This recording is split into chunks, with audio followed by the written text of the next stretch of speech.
Hi guys, how to do a whistle. Ayun ako, makikita kasi natin yung mga tutorial sa mga ginagawang bahay. Kasi isa talaga siyang Like that. Now, I might traktor. bring Mr. Wayne. Kontraktor sa mga bahay mga kababayan. Kasalukuyan meron siyang kontrata ngayon. Let's start to put it right here in this sitting one. I also have a pocket right. Like this kind of pocket. I cannot see it for you. Sorry. So, naubos na It's yung not material for you guys. Sabado ngayon. Sorry. Papauwi na din sila mga kababayan. Si Pipitin Panday. So, sa Lunes, babalik sila dito. Only when So, you ito na go yung to update my niya. house. No. This big one. Kunti na lang. No. Is it Ayan o, kunting-kunti na lang.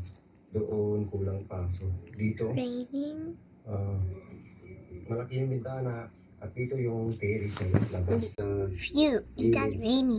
I'm gonna go outside. Made your 4:30. Ang hangin dito, so dyan ka, pwede ka magkape dyan, malamig. I go in the chair for a long time. Alublag sa Here dyan is the chair. Nakatambak I'll na show rin. you that bit now. Ito, meron na din siyang gapet. Wait guys. Para hindi masyadong Now my house is new. kahit na maliit Stable dito is mga here kababayan. now. Maganda pa rin merong insulation ko. Yan, kunting-kunti lang talaga. And this House car. at Di na sila Okay, did you know the right here? This part over here is gone, right? It's right here. So, isbuo lang yan. Next. Yung kwarto na yan. Isang kwarto pero marami yung katulog. Kasi, But the normal there and the normal there, that's the normal. My kitchen toy is not. Ang bilis ng paggawa nila.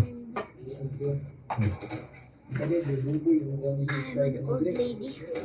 My bone is hurt. Double. In real.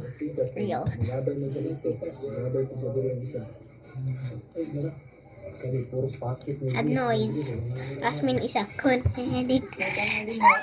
That's my favorite clay. You're here in the TV now. Let's see that one.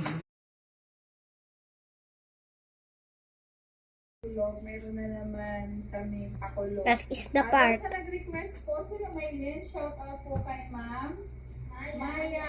Ayan, sabi niya pag Pinoy Henry. Ma'am Maya. Pinoy Henry naman daw. So, alam mo ba yung Pinoy Henry, Jeff? Yes. Alam mo na yung Pinoy Henry? Yes, alam ko na. Alam na daw niya. O kayo naman, alam